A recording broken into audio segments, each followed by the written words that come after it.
Assalamualaikum warahmatullahi wabarakatuh. Mata pelajaran IPA, materi pencemaran lingkungan, kelas 7 SMP. Tujuan pembelajaran. Peserta didik dapat menjelaskan pengertian pencemaran lingkungan. Peserta didik dapat menjelaskan faktor-faktor penyebab dari pencemaran udara, air, dan tanah. Peserta didik dapat menyelidiki pengaruh atau dampak dari pencemaran udara, air, dan tanah terhadap kondisi makhluk hidup di sekitarnya. Peserta didik dapat menemukan solusi dalam mengatasi pencemaran lingkungan dengan berbagai ilmu terapan yang dikuasai. Pencemaran lingkungan. Pencemaran lingkungan atau polusi adalah peristiwa masuknya atau dimasukkannya zat, unsur, energi, dan komponen yang bersifat merugikan ke lingkungan.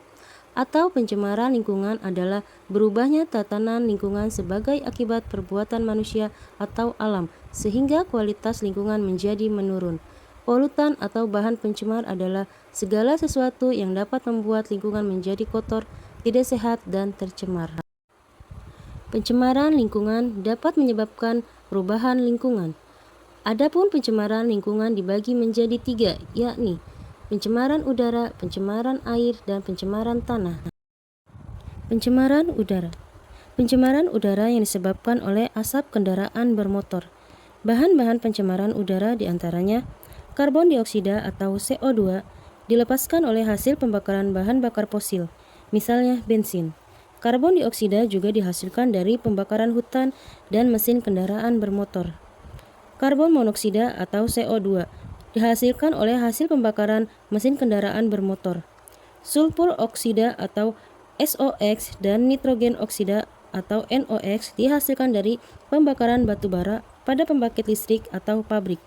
CPC berasal dari kebocoran mesin pendingin ruangan, kulkas, dan AC mobil, dan juga asap rokok. Pencemaran air. Pencemaran air adalah peristiwa masuknya suatu zat atau komponen ke dalam perairan. Air yang jernih menunjukkan air yang tidak tercemar. Air yang hitam menunjukkan air yang sudah tercemar. Ciri-ciri pencemaran air: adanya perubahan warna, perubahan bau, dan perubahan suhu. Sumber-sumber pencemaran air berasal dari limbah kegiatan rumah tangga, misalnya air buangan yang mengandung deterjen dan sabun. Kegiatan industri menghasilkan limbah logam berat, misalnya raksa, timbal, dan kadmium. Kegiatan pertanian berupa penggunaan pupuk buatan yang berlebihan dan menggunakan pestisida dapat mencemari perairan di sekitarnya. Ketika hujan turun, zat-zat kimia tersebut terbawa air masuk ke dalam parit, sungai, dan sebagian ke laut.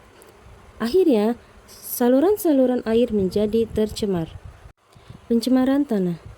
Pencemaran tanah adalah peristiwa masuknya zat atau komponen lain ke suatu area tanah. Penyebab pencemaran tanah diantaranya tumpahan minyak dapat berasal dari kendaraan tangki yang terguling atau bocor. Penggunaan pestisida jika terlalu banyak akan mencemari tanah dan pestisida tersebut akan terserap akar dan masuk ke dalam tumbuhan sehingga tumbuhan menjadi beracun saat dimakan manusia. Penggunaan pupuk buatan jika terlalu banyak dapat menyebabkan menurunnya kesuburan tanah. Limbah pabrik berupa limbah cair yang mengandung logam berat seperti merkuri dan timbal sehingga dapat meracuni tanah. Limbah dari sampah rumah tangga atau makanan-makanan yang dibuang sembarangan, dan limbah plastik yang sulit diuraikan secara alami oleh mikroorganisme. Limbah cair seperti tinja dan susu yang sudah basi. Kesimpulannya, pencemaran lingkungan merupakan masalah yang sangat serius dan memerlukan kerjasama semua pihak untuk menangani masalah ini, supaya kita dapat hidup dalam persekitaran yang tidak tercemar lingkungan. Terima kasih. Assalamualaikum warahmatullahi wabarakatuh.